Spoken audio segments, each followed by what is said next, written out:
I've been using Claude Code almost every day for about a year, and I realized most people using Claude Code are using it completely wrong. Not in the fact that they could be like slightly better, they are using it wrong because they created habits that do not utilize Claude Code's potential. In this video, I'm gonna walk you through the best way to use Claude Code in your workflow. And I'm not talking about basic prompting tips. I'm talking about the things that I talk with other professional engineers about that they didn't even know exists. The stuff that separates someone who casually uses Claude Code from someone who's built an absolute unit of a coding partner. So let's dive in. So I'm going to start just by typing in Claude into our terminal. This will create the Claude Code terminal. And initially you might be seeing this right here, which is all different. I set up a custom status line in my Claude. This will show me everything I need to know about what version of Claude I'm using, the current model I have selected, the context window, which by default is now 1 million, my overall context, the directory I'm in, which is the backend OS. If you haven't checked it out, check it out in the description. It's a product I'm building, and the memory, which is just one folder and one user. Now, this first tip isn't really even Claude, but I have tmux running, and tmux allows me to be able to do things like this, which is start being able to split up my terminal in ways that I can now have multiple agents running. I can also split the screen and have another one running right here.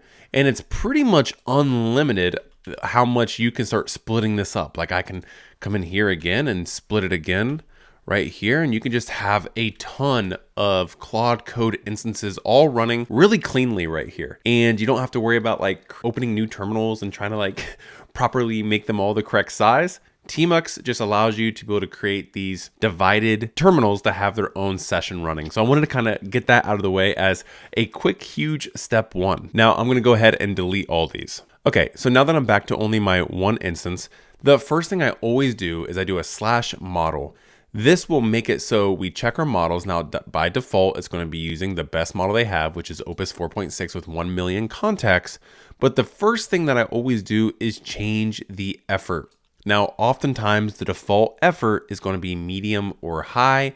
I always change it to max, and that could be just because I have the max subscription, so I have a little extra token usage, but I always switch it to the max. So it just gets it right more on the first try. I'm someone who would prefer it to think longer and get the right answer than to get a quick answer that could be wrong. Now, the next thing that a lot of people do not do is do a /sandbox. Now, mine is default on Sandbox, but most of the time it'll start on the no sandbox. Use a sandbox. This protects your application.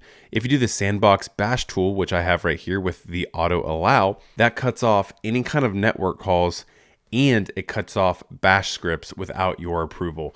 So it allows you just to be able to auto allow so much of the coding stuff, and then things that can actually increase your chance of getting like prompt injection, you have to approve. So make sure you always do that. Now from here, you can shift tab into accept edits or plan mode.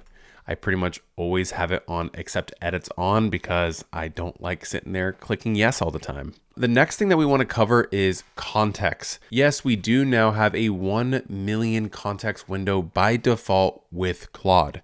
That is a huge increase. I want to say before this was the default, I want to say it was like 200,000, 250 context limit, somewhere in that range. Now, one of the things that I've noticed is even though it's a 1 million context, it still has a massive context rot. And what that means is if you are getting close to that 1 million context, probably even like 500,000 context, the original context that it has starts to get really, really bad. And the way you can handle that is either clearing the entire context. So sometimes what I'll do is I'll say, save what you currently understand the instructions to be as an MD file on the system.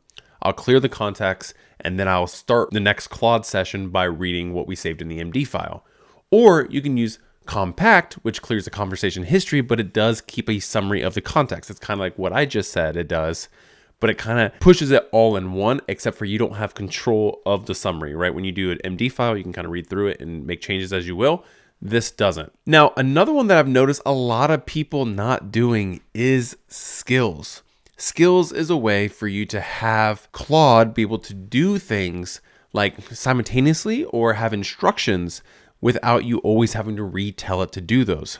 So like, for instance, If you wanted to have tests in a Nest.js application, which this is what the backend OS is, you'd have to do like an npm test, which will test the unit testing. Then you want to do like end-to-end testing. You have to do a different script call for that. If you want to do, some automation testing or anything like that, you have to have all these different commands. And you can do this by doing a slash and then the command of your skill. So test CI is my, test suite, which does all my testing, all of them back to back. So it's going to be running my CI test suite now, which is going to now kick off all of my tests inside the backend OS. It's going to print out like all of it here for me to see. And while it's thinking, one thing a lot of people don't know you can do is just do a slash by the way, which adds a quick side question without interrupting the main conversation. What other skills do we have available? And what that does is it's just a little side question that you can ask while this Claude session is running other things. It's really powerful. And if we scroll up a little bit, we can see that all 1,927 tests passed. And then my by the way question is giving me all the other skills we have available. Now, if we look at this, we have the test CI, but I also have something called slash codex review. Now, what's cool about this is I have codex also running on my machine, and Claude can actually call it the headless version of codex. And I can say slash codex review. This runs OpenAI codex to review the current git diff on this specific file or whatever I want it to approve, just so I can have multi-chain models reviewing the same stuff to help with the hallucinations. And I do think Claude Code is better than Codex.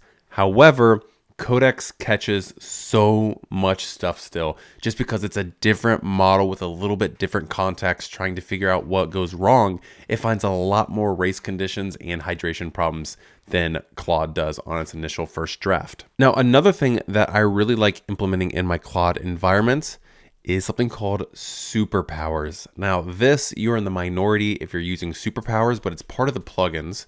So if you go to like slash plugins, you can see all the plugins that it offers right here. I already have one called Superpowers. And you can see that if I type in like super, you'll start seeing all these other superpowers.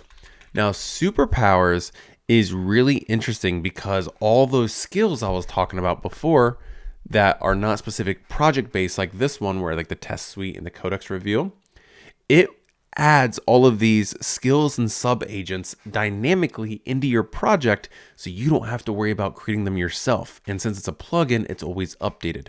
So for example, if we come over to the web browser real quick, we can see Superpowers. It has almost 100,000 Git stars. The biggest thing here is once you install it, you get these agents right here.